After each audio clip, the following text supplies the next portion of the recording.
Good morning, everyone. My name is Taryn. I'm one of the knowledge and research leads at the Center for Innovation in Campus Mental Health. We're joined here by Dr. Sasha Stark and Dr. Andrew Kim. Before we get started, I do want to go through our land acknowledgement. So I know we're all here joining in virtually, but we are coming from various ancestral lands of many Indigenous communities. I am currently in Toronto, the Treaty 13 territory, and the home of Anishinaabe, Haudenosaunee, Wendat peoples, the Mississaugas of the Credit, the Chippewa, and people who may still be unrecorded. As a settler myself, it is my duty to acknowledge the effects of colonialism that we still see today and the way I may be participating in it and the ways I can actively push back against it. As we go through this webinar, I want you to think about how you might be able to support Indigenous students and colleagues in your role to promote a whole campus approach to health and wellness, but also be an active participant in the reconciliation process. This can look like participating in education on Indigenous peoples, their culture, languages, arts, worldviews, and supporting organizations that help Indigenous communities.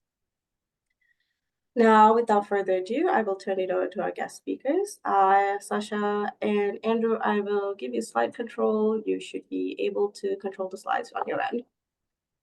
Perfect. Thanks so much, Taryn. So as you mentioned, I'm Sasha Stark. I'm the Director of Research and Evidence Services at Greo Evidence Insights. So we're a knowledge translation organization focused on the kind of mental health and well-being sector. So I'll give you a little bit more about us in a couple of slides, just in case you find some useful information in our resources. But for now, I'll pass it off to Andrew to introduce himself as well. Hi, everyone. My name is Dr. Andrew Kim. I'm an assistant professor in the Department of Psychology at the University of Calgary. So I'm coming to you from Alberta, not Ontario, but I will be moving back to Ontario in September. So looking forward to returning to Toronto.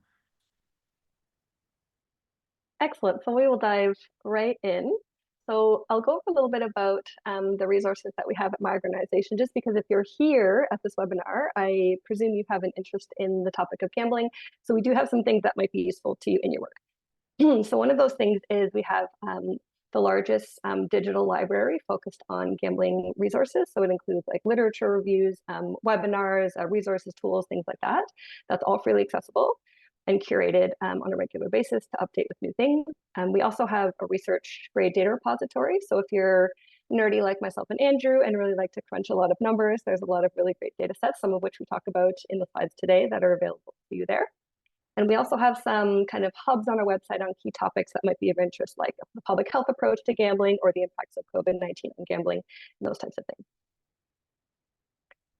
I'll also note that we have research snapshots in that digital library, which are really handy two-page summaries that make the very complex academic articles into lay language.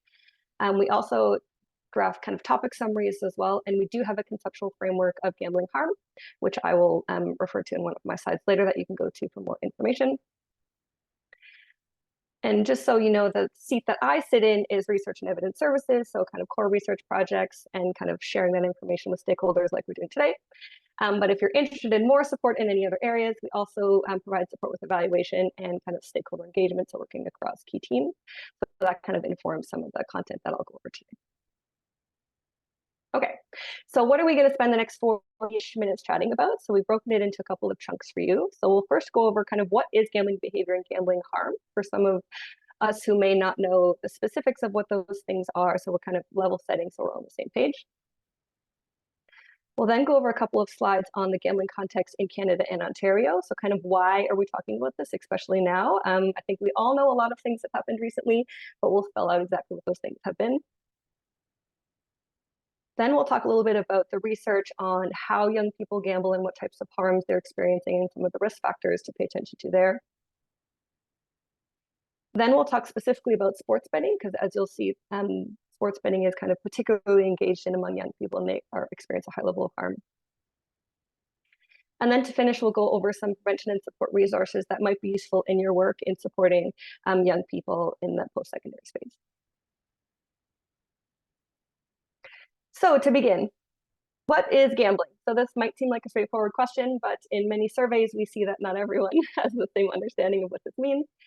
So gambling is essentially risking the loss of money on something or an outcome that is based at least partially on chance with the aim of winning something else of value. So I've included some gambling types here because, again, a lot of people, in particular young people, often don't see many of these types of things as gambling, but they are in fact gambling, which makes them kind of fit within our discussion today. And so some of those kind of more initial types that people often engage in include kind of draw and scratch lottery tickets. There's also the kind of charitable types of gambling, so bingo, 50-50 raffles. And then there's some of the kind of more organized or venue-based types of games. So horse and dog races, slot machines that can be inside or outside of gambling venues, depending on where you live. Table and card games, again, inside and outside of casinos. So things like poker, roulette, dice games, that type of thing. We'll, of course, spend a bit of time talking about sports betting, which also often doesn't fit in particularly young people's minds as a form of gambling. And then I also want to note the kind of informal types of bets also count within this broad definition of gambling. So that includes like things between betting with your friends.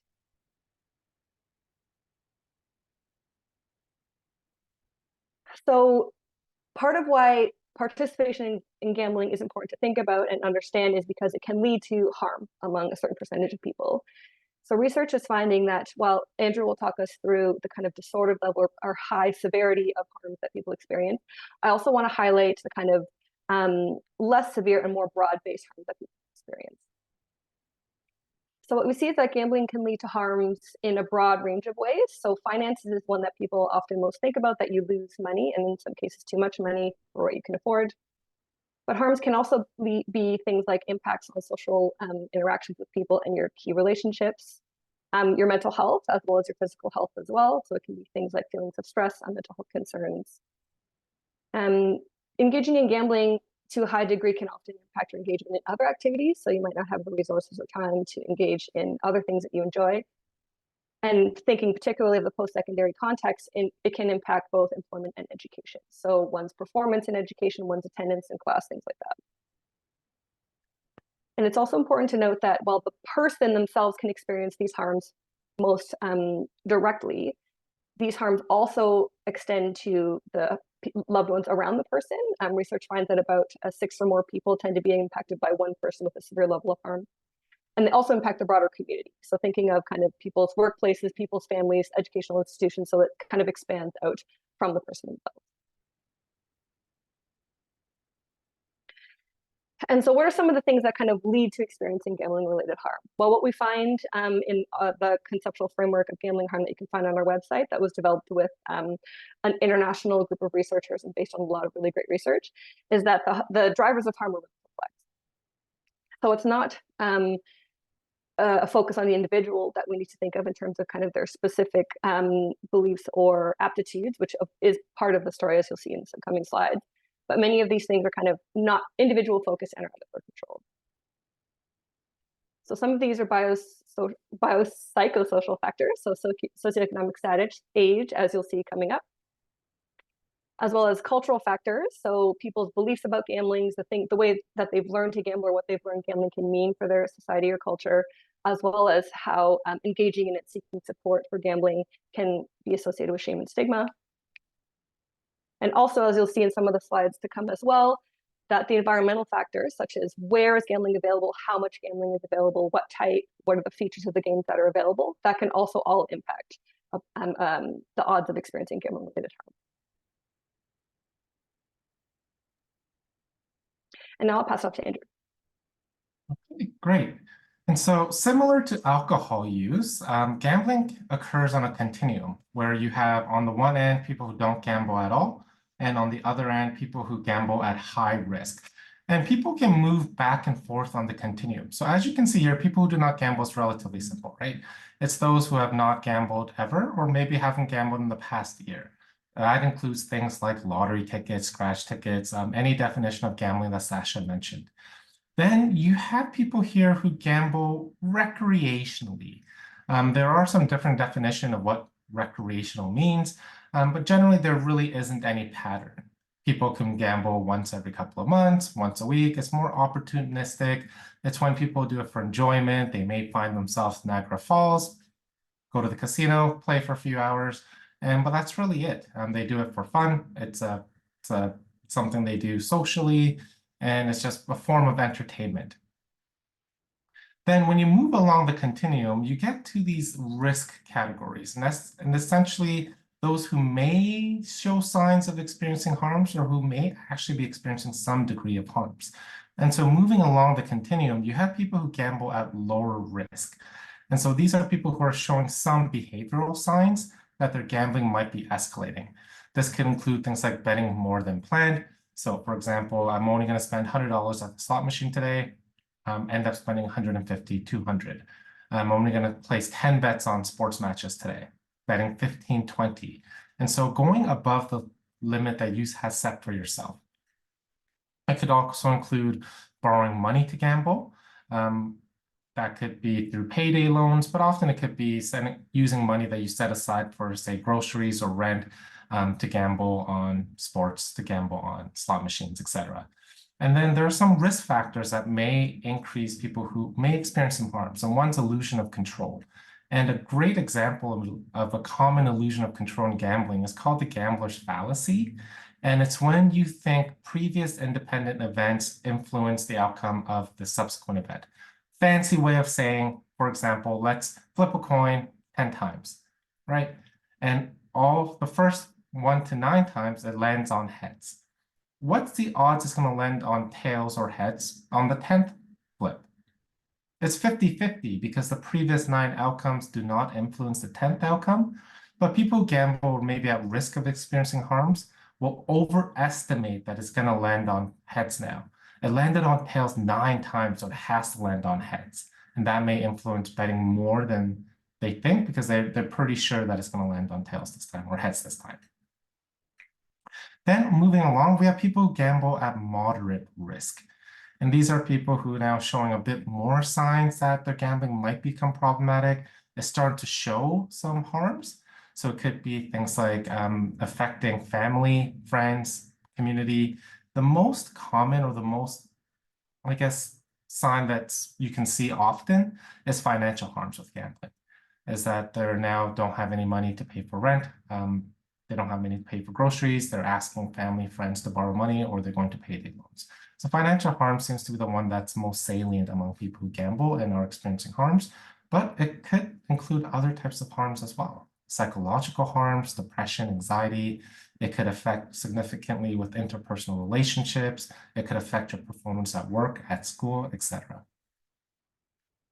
And then it's those people who gamble at higher risk. Again, these are people who have now sustained impaired control, meaning that they often bet more than they intended, and they're experiencing maybe more significant levels of the harms that we talked about.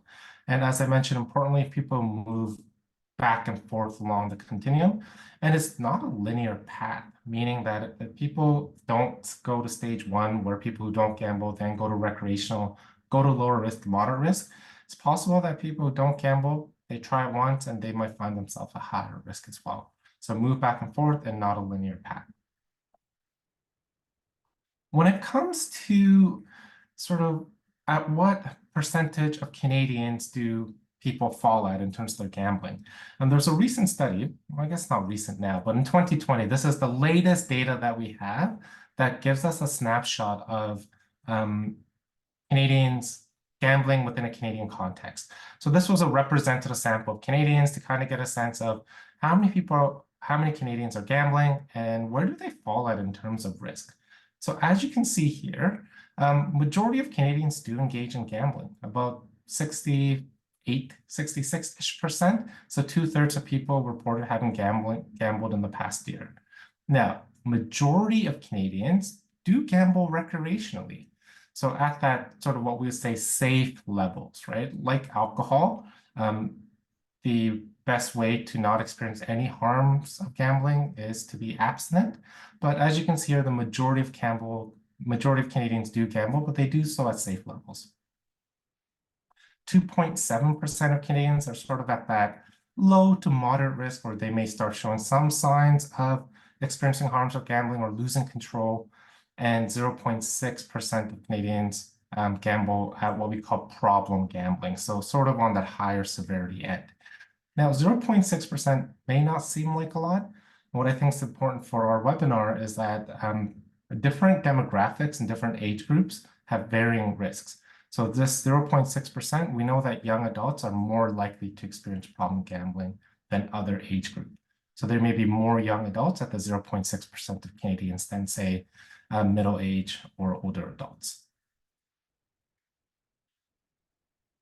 Now, I just want to make this distinction that we've been talking about problem gambling. Problem gambling is more of a broader concept that talks about people's varying risk of experiencing harms related to gambling. Now, you may hear the term gambling disorder. That is a clinical term. So as a clinical psychologist, if I'm working with someone who comes to see me because they have problems with gambling, I may do a structured clinical interview to diagnose someone with a gambling disorder or gambling addiction. So this, when we talk about gambling disorder, is a medical or clinical term, such as depression or major depressive disorder, anxiety disorders, etc. So some of you may not know, but in the DSM, which is the Diagnostic and Statistical Manual of Mental Disorders, people call it sort of the psychiatry textbook. It's what, or the psychiatrist Bible.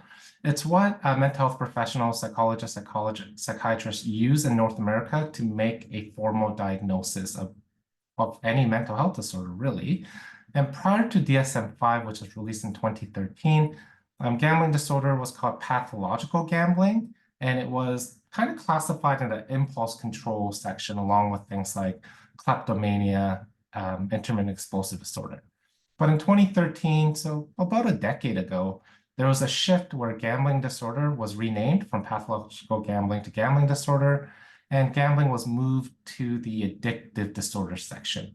So now it's found alongside things like alcohol use disorder, cannabis use disorder, and that change occurred because of decades of evidence show that gambling is very similar to alcohol, cannabis, etc., in terms of what it does to the brain, in terms of how it progresses from non-risk to that higher risk categories, and sort of the treatments that may help someone overcome their gambling addiction.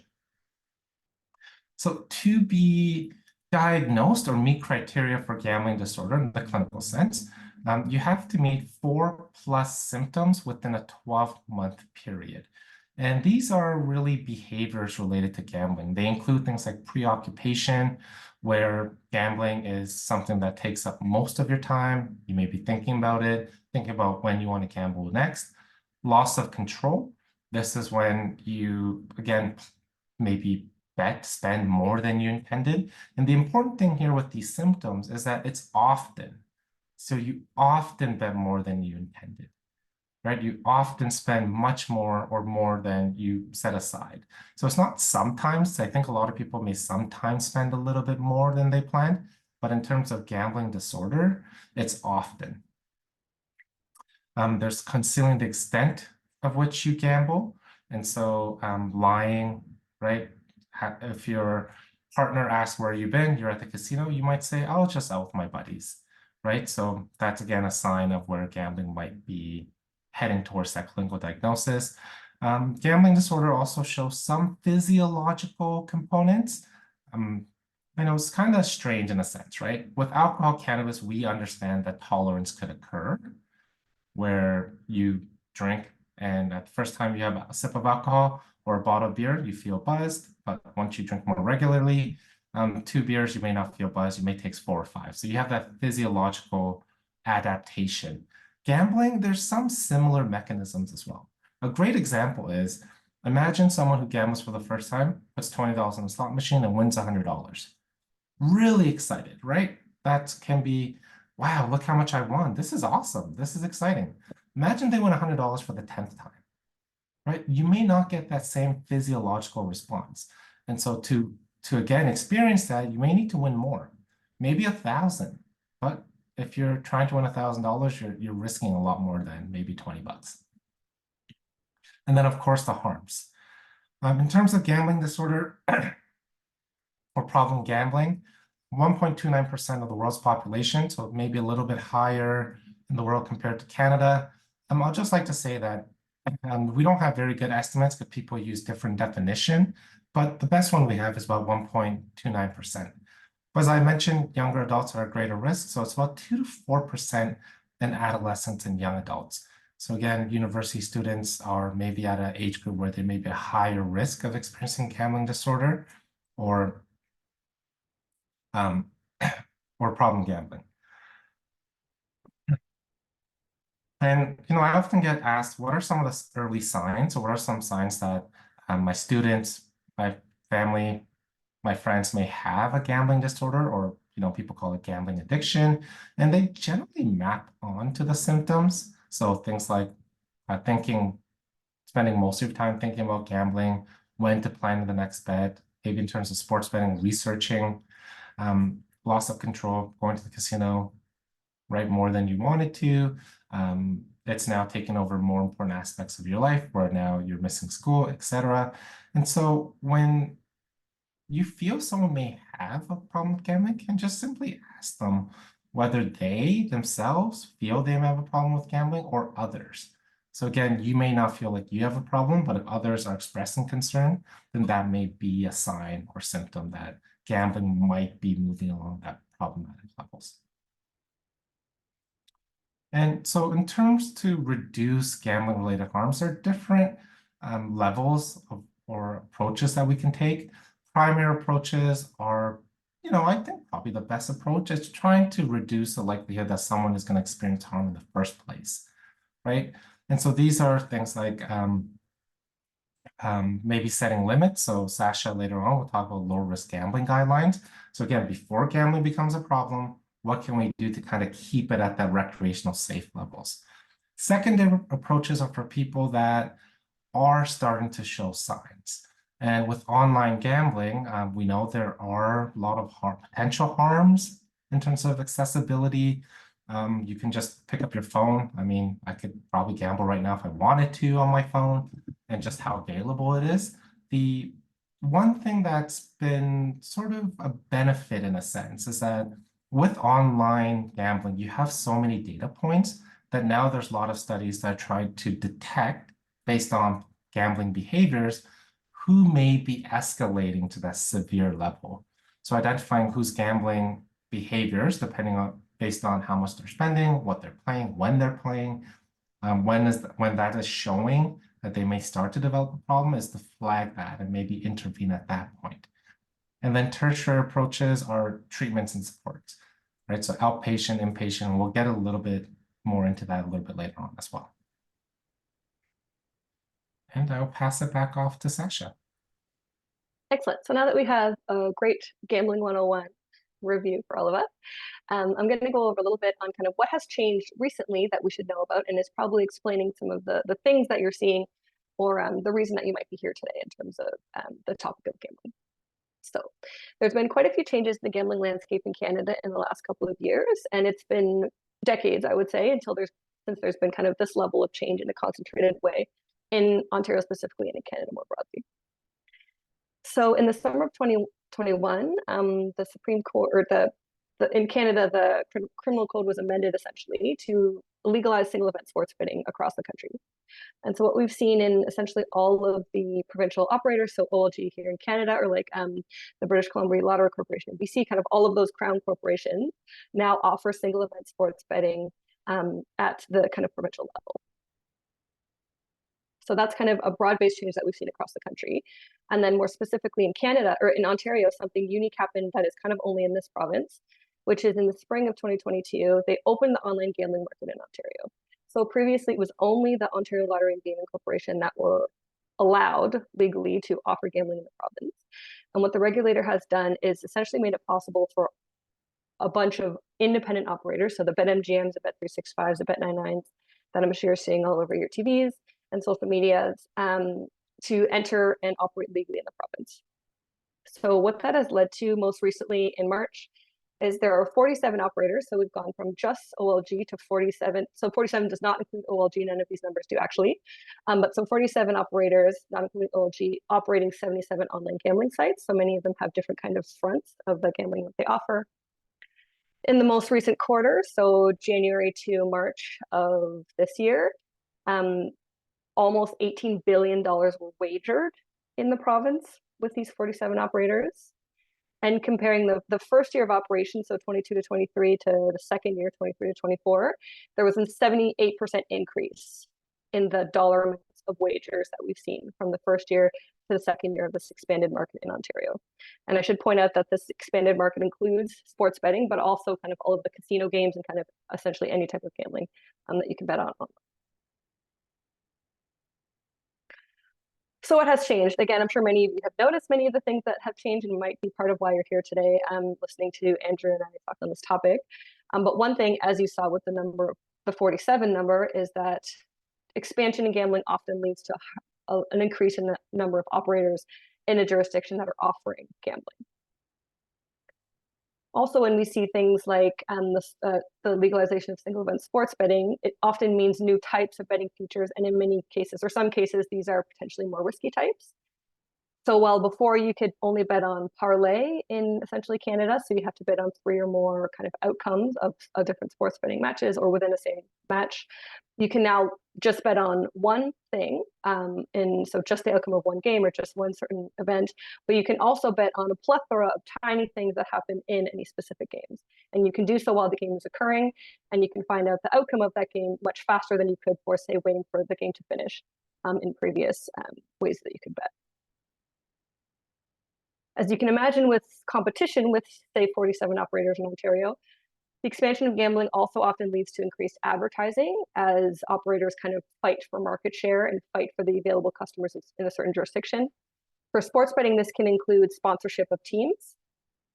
So we've seen this starting to happen. And also a lot of promotion and inducement. So a lot of those sign-up bonuses, a lot of those kind of odds-based promotions and those types of things. As you can imagine, with increased advertising, increased types of bet, increased publication or publicity of types of bets, there's new potential risks, in particular for priority population. So thinking of young adults in our context, as you'll see in a few slides, what that can mean to them. And lastly, as Andrew and I will finish on, these changes often lead to a need for new or tailored prevention and support approaches. So the types of, say, available limits that you can set on your time and money might need to be different for a different type of gambling, or the way that you offer kind of self-ban option that almost all operators have might be different if you have a lot of operators in a jurisdiction or different types of gambling available in a jurisdiction.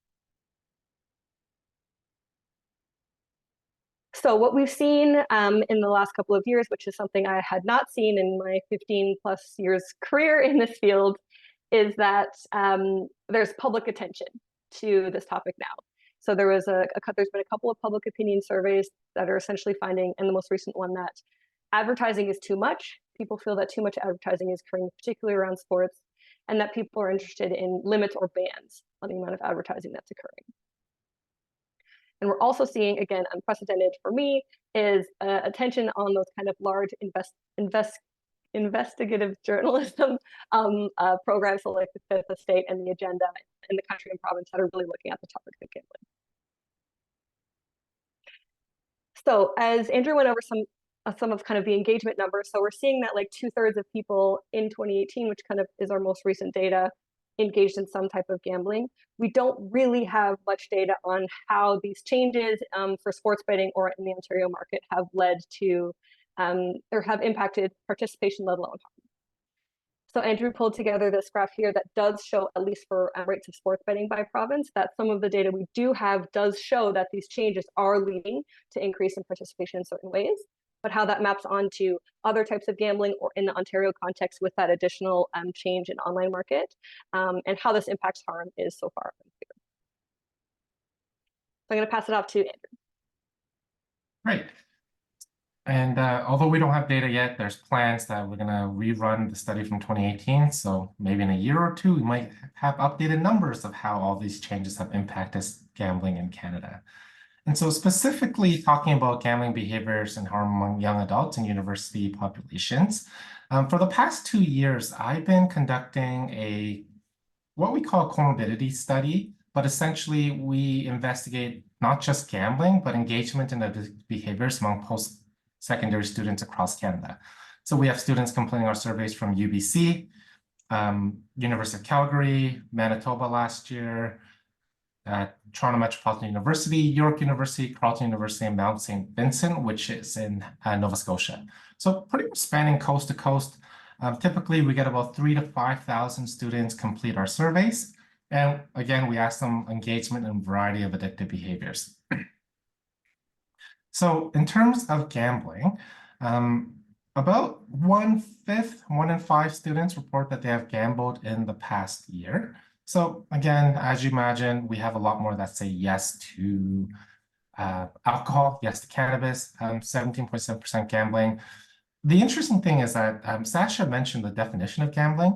Some people who buy loot boxes, purchase loot boxes in video games with a randomized virtual chests that contain a variety of rewards, that meets the definition of gambling, in my opinion. And when you factor that in, this number actually jumps up decent more. So again, back to Sasha's point, students may not think buying loot boxes is gambling, but it does meet that definition.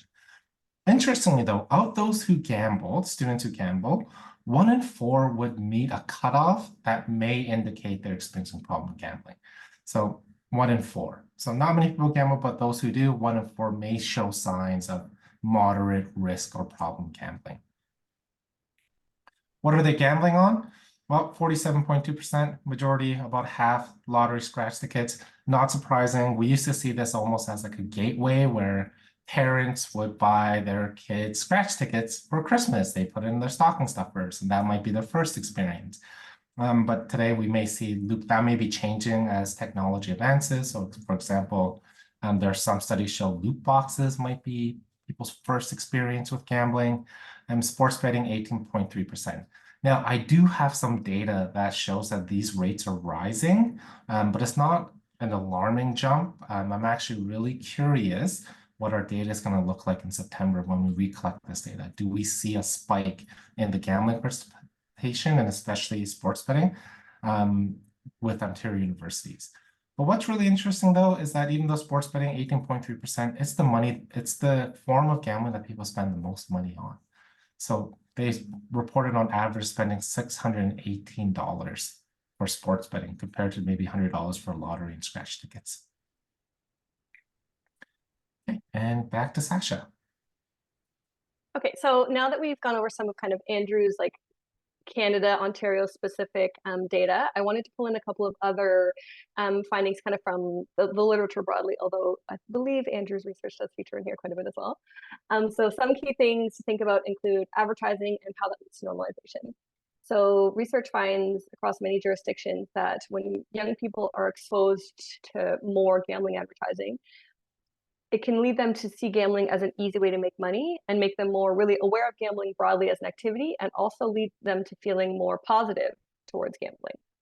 I should note, though, that the research was a bit mixed in terms of whether this kind of intention or positive attitude towards gambling always leads to gambling behavior itself in a consistent way.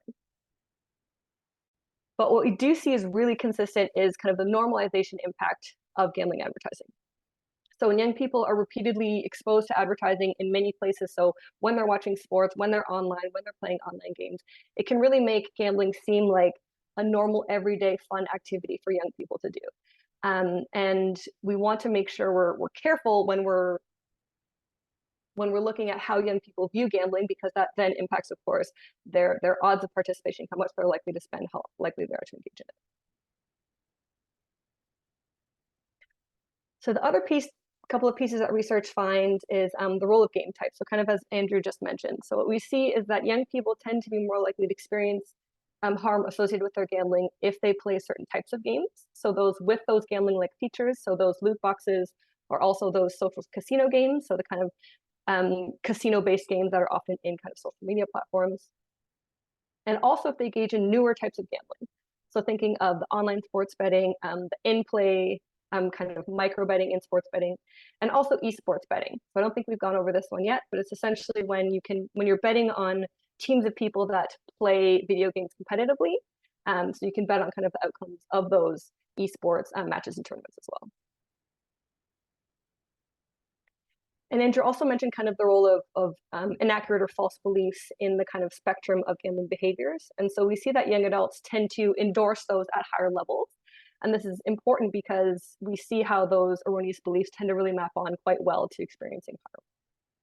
So in particular, that example that Andrew gave around the gambler's fallacy, that kind of lack of understanding of independence events, young people are found to often have a high level of that erroneous belief. And in addition to age, which we're of course talking about, gender for young people is particularly important, as we'll see in a couple of slides as we go. So research finds that young men both gamble at higher rates than young women and also participate in types of games that are associated with a higher level of risk. And in part because of these two things and others, young men are more likely to experience higher levels of gambling harm than young women. And some additional factors that kind of feed into this is young men tend to have higher level of impulsivity. They have more of those kind of faulty cognitions around gambling.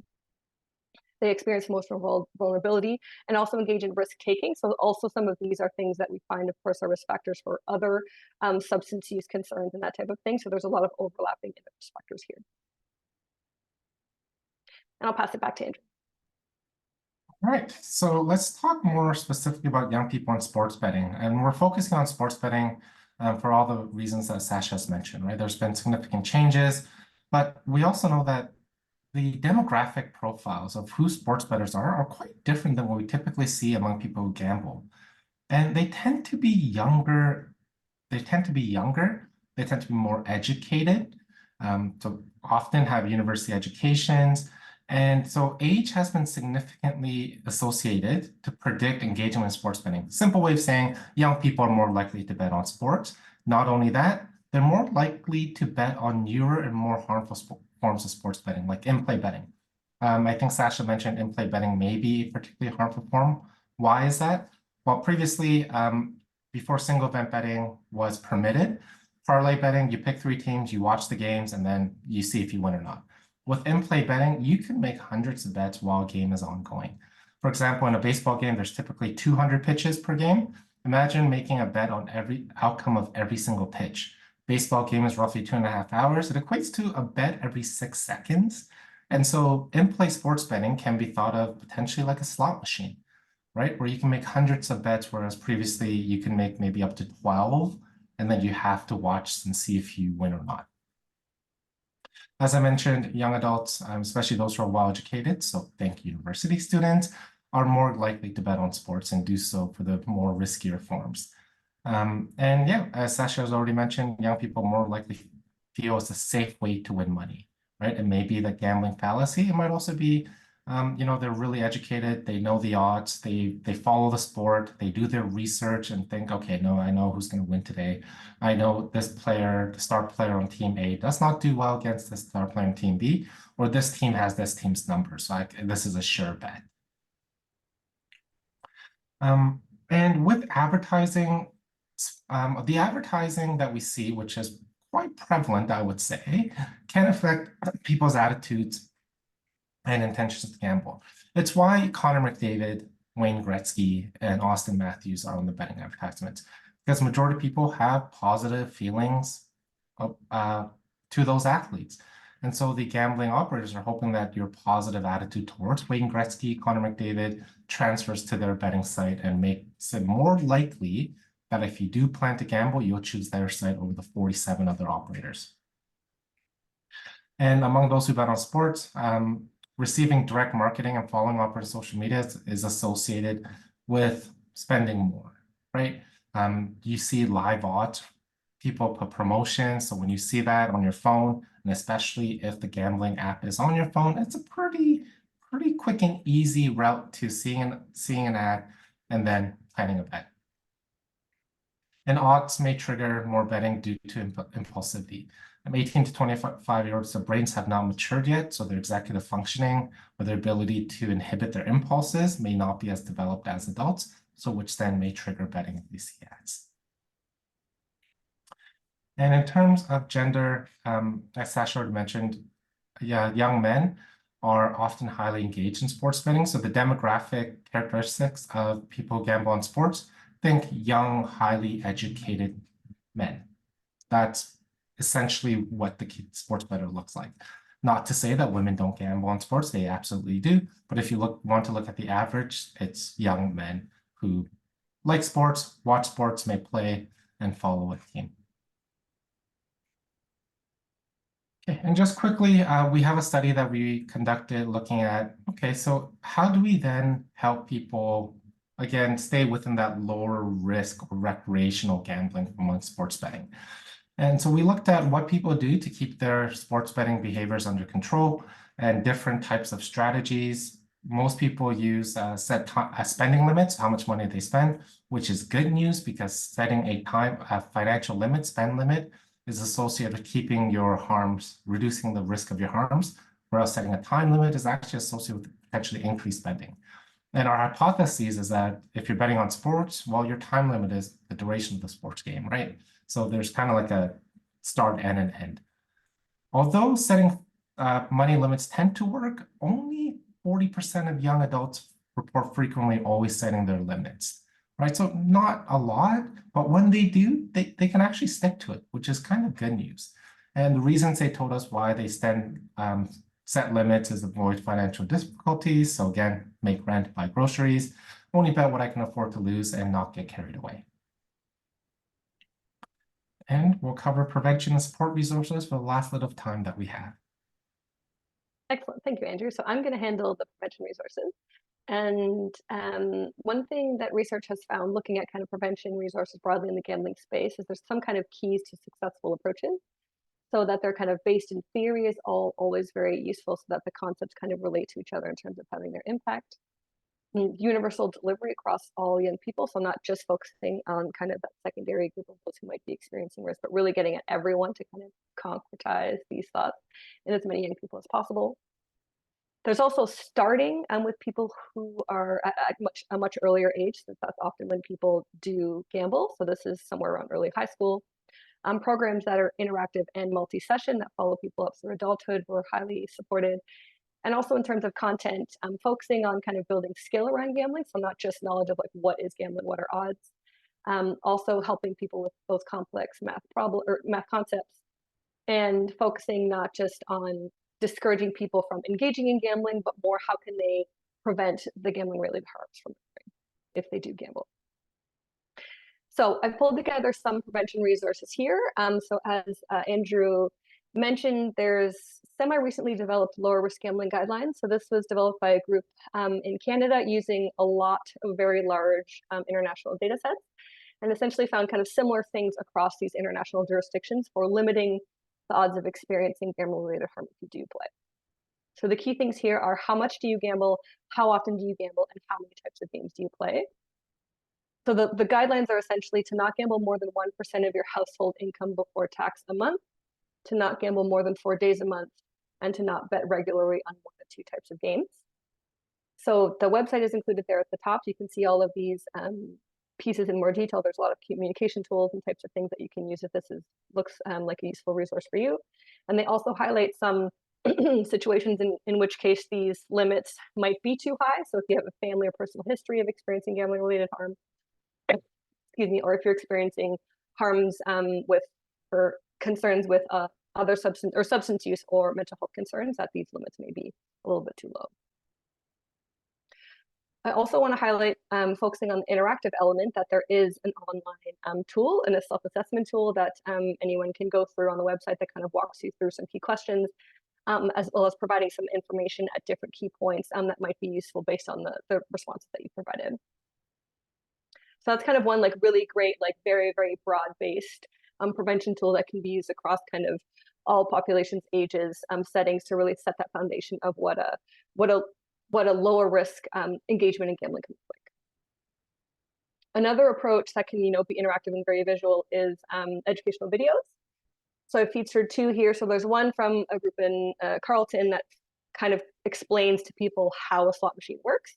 So research finds that people don't generally understand what a random number generator is or what return to player means or those types of things. So this is a demo video that's been developed to kind of help people understand some of those kind of hard, like math complex questions. And also Brain Connections is focused on kind of the neurological pieces of gambling. So what does your brain like about gambling? What happens to your brain when you gamble? That can be useful to show people as well. And then we also have some kind of more curriculum or school-based or kind of more involved educational programs. So the Youth Gambling Awareness Program is run by the YMCA of Greater Toronto, though they work across the province. They have kind of hubs everywhere. But so they provide programs from adolescents through to young adults, and they can target both young people themselves and also those who support young people, so like parents or professionals like yourself, with a variety of in-person and online workshops focused on things like financial literacy or gaming and gambling. So some of the loot box questions like Andrew mentioned. So it's kind of a really engaged, useful program here that's available in Ontario. And also the Responsible Gambling Council has a program that's focused on post-secondary institutions. That's both, I believe at this point, digital, thanks to COVID, and in person. So there's a link here in this program between kind of video game aspects and gambling aspects in terms of how they impact your body to kind of drive home that key piece to young people that gambling can like affect the way that your body reacts and your brain reacts. And that's useful to think of as one goes through their engagement with gambling. The last thing I did want to highlight was that also Andrew and I have mentioned a couple of tools that are available on operator websites. So there are self-ban options that can be shorter or longer term for people if they're experiencing harm. So that's not quite prevention, but kind of the secondary space. And there's also almost all websites, or all of those that are legalized in Canada, have options for you to set financial and time limits and different other types of features where you can get monthly statements provided to you on how much you're spending or winning or losing. So there's also a lot of kind of pieces once you get into the gambling space that you can use to help you keep within, say, the low risk gambling guidelines. And so I'll pass it off to Andrew to walk us through the support and treatment resources to Michelle. Yeah, so because I do want to leave some time for questions, I'll cover this fairly quickly. Essentially, if you have experience supporting your students who have problems with alcohol, cannabis, or any addiction, it's the same with gambling, right? So you want to look at their stages of change. If they're not thinking that their gambling is a problem, want to change, pushing them towards changing is probably going to get some pushback. So understanding where they're at in terms of way they want to change gambling behavior, so that how you approach and support your students depending on where they're at. So again, similar to alcohol, cannabis, gambling is an addiction, is mental health, so similar approaches. Support, self-help is the most common, so most people engage in self-help at first. That includes things like online resources, sites that ban or block your gambling participation. Professional treatments, very similar to, again, substance use, alcohol, cannabis. There's residential treatment, there's outpatient treatment. With medication, not a lot of support, not strong evidence at all, but opiate antagonist, naltrexone, which is commonly used for alcohol, is what seems to have the most promise so far. In terms of self-help resources, what does that look like? Well, you can sometimes look at self-evaluation, so completing a questionnaire to kind of give you information on where your gambling is at in terms of that risk, whether it's low risk, moderate, or problem. And if you need a self-help resource, I have a link down here, changing your relationship with gambling, that kind of goes through the self-report module that helps to evaluate your gambling, enhance your motivation, manage your triggers, manage unhelpful thoughts, develop effective coping strategies, and other strategies to help reduce your gambling. And for more resources listed here, Connects Ontario to find a treatment provider for gambling that's near you. Auto Public Health has some pretty good information, and CAMH has a program for those in the GTA. Okay, now time for questions. Thank you so much for that great presentation. I do have one question in the Q&A. Folks, if you have any other questions, feel free to pop it in the Q&A function. Lisa says, thank you both for a great session. I'm wondering if the AGRI National Project Survey on Gambling/University Students is available. And secondly, with the increase in professional and varsity women's sports, popularity, viewerships, etc., I'm interested to see if gambling participation will increase among young women, or whether more men will gamble on women's sports, etc. Are either of you aware of any research being undertaken around this? So I can take a first stab and then pass it to Andrew. So the Agri National Project data, the kind of broad-based survey data is available on the Greo website through our data repository. But Andrew, I don't know if the student-specific sample that you chatted about, if that's available publicly. No, it's not available publicly, but if anyone would like the data, we usually I don't think the full data set is on Open Science, but we generally do post all our data sets to Open Science. So it can be made available, those who are interested. In terms of the varsity women's sports, I'm going to say likely we don't have any great data. I'm starting a new study right now that's going to look at the impact of advertisement on sports betting behaviors. And within that, we actually have questions related to gambling on women's sports. With increased viewership, attention, gambling companies are going to be like, hey, look, this is another market we can go. So I'd be shocked if there hasn't been an increase. Yeah, I agree, Andrew. Just even anecdotally, I remember during the NCAA like the college basketball tournament this year that the women's final game actually had the highest viewership ever of like any NCAA basketball event, even like all of the men. So definitely where the viewership and the advertising goes, I think the sports betting engagement and even promotion from the operators will probably follow suit. Thank you for that. We have another question here. Thank you so much for the webinar. If you applied the low-risk gambling guidelines, would be classified within the recreational gambling or low-risk gambling stage on the continuum. Sorry, I don't know if I'm reading this wrong.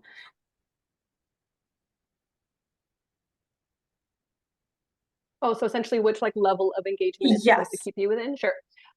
So I think essentially the approach is, so the wording is very specific in terms of lower risk, to note kind of the engagement level that we're trying to lower broad base everyone's level of risk.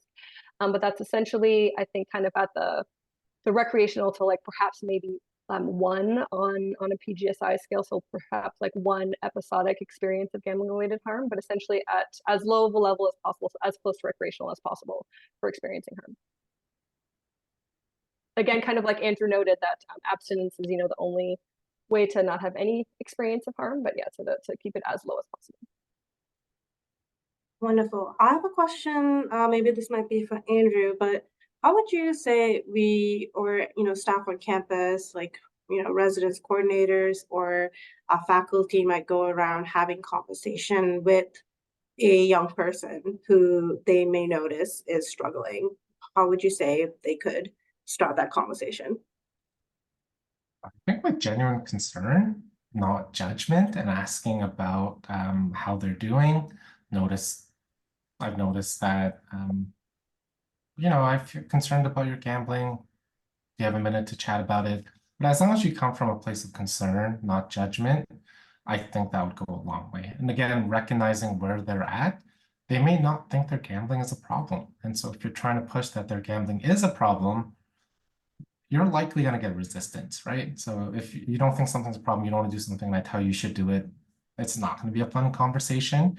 But for those who you think your students might be experiencing problems, but they don't think it is, education, providing some resources may go a long way. I also think it'd be quite helpful if, especially with the rise in sports betting, is to have some understanding of the different terminology, the different types of bets. What are odds boosts, what are parlays, what are cash outs? So there's micro bets. So having at least some knowledge around the sports betting can provide, I guess, a sense of like authenticity, right? And also experience, authority that you know what you're talking about, and you want to be able to help and support them as well.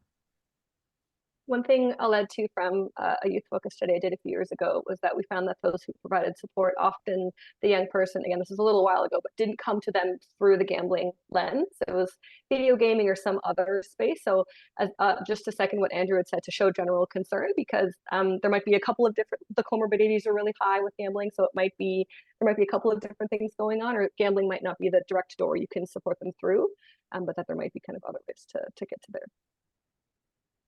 Wonderful. We have a final question here. We are moving into providing esport. Do you have any best practices to prevent potential student gambling issues?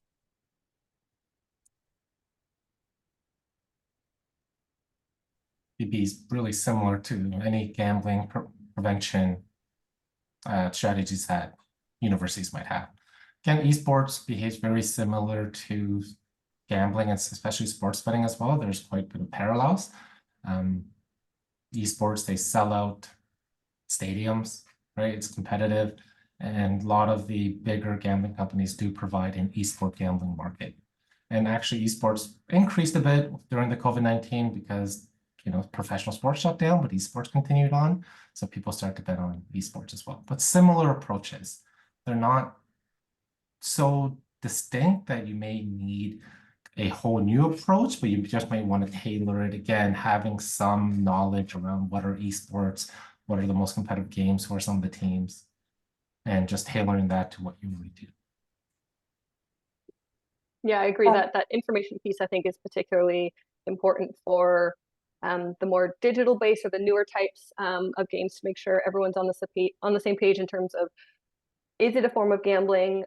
How do odds and randomness come into play? How do we need to think about the role of skill? Because that, especially like esports, sports like those tend to play into terms of the role people believe that their knowledge plays. So I think that front education piece can be tailored to game type in particular, but I think things like limit setting and the low risk gambling guidelines and all of those have been found to apply across game types. But yeah, there might be specific ways in terms of like, if you're limiting the types of bets you make or the amount you spend might be related to the game specific ways that you can bet. I just noticed another comment in the chat. Hello, thank you for the webinar. I work at McEwen University in Edmonton, Alberta. I have noticed that Ontario is quite progressive with gambling awareness with post-secondary in comparison and available community supports. Andrew, you mentioned that you're currently in Alberta as well. Do you have any recommendations for Alberta students, or do you refer folks to the ones above, which also will be great as well to use? Thank you. Yep. So I think Alberta doesn't have as many resources as Ontario. Like I know there's YGAP. Their AHS, the Alberta Health Services, does have an online self-help module for gambling, or they did because I worked on it. So you might be able to find AHS. There might be an online module on gambling that you can direct students to. Again, self-directed resources are the most common, most popular. And so that's a great way to start. And Andrew, you featured the Ottawa Public Health link on one of your pages as well. There might be, I know again in Ontario, there's several public health units that have kind of gambling modules, but that might be a nice place to look in Alberta as well. Public health unit. Wonderful. Okay, folks, it is 11 a.m., so we will end our webinar here. Thank you so much for our speakers, Sasha and Andrew, for this great presentation, great conversation, great discussion. And if you would like to connect with them, their email is up on the slides. The recording for this webinar will be available at the end of the day on our website. The link is on our chat. And our next webinar will be on the campus mental health strategy. And if you're interested, keep an eye out on our socials or on our website for our registration link. Again, thanks so much, folks, for attending. And thank you, Sasha and Andrew. We'll hope to see all of you next time around. Thanks, everyone. Thank you.